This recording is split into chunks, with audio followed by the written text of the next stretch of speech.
ბორჯომის პოლიციის თანამშრომელმა ზურაბ ლომიძემ დღეს სიცოცხლე სავარაუდოდ თვითმკვლელობით დაასრულა. ამ ეტაპზე ზუსტი მიზეზი უცნობია, შემთხვევა დღის მეორე ნახევარში მოხდა. 40 წლამდე მამაკაცი ახალ უბანში ოჯახთან ერთად ცხოვრობდა. ადგილზე მისი კოლეგებიც იმყოფებოდნენ, რომლებმაც კომენტარის გაკეთება არ ისურვეს. მეზობლები გარდაცვლილის დადებითად ახასიათებენ.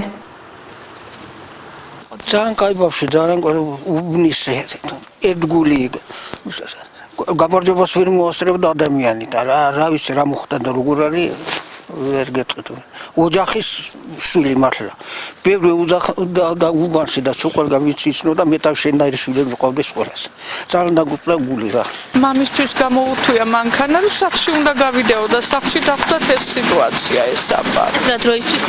ალბათ 3 საათისთვის ასე, რამდენიმე საათია, ალბათ 2 საათი. ანუ ბორჯომში იყო და ბორჯომში დიახ. არა, ეხლა მგონი მივლინებით იყო რა, კურსებზე იყო სადღაც. ამ პერიოდში აქ არ ყოფილა, მაგრამ დღესდღეობით ამ დღეებში აქ იყო. და ანუ თავი სახლში ჩამოვიდა. თავის სახლში, თავის ეზოში. ჩამოვშალიყო ეს. კი, არ ვიცი, არც სავარაუდოსაც არ ამბობენ, რომ ვიცოდნენ. ნასვამი ხო არ იყო? არა,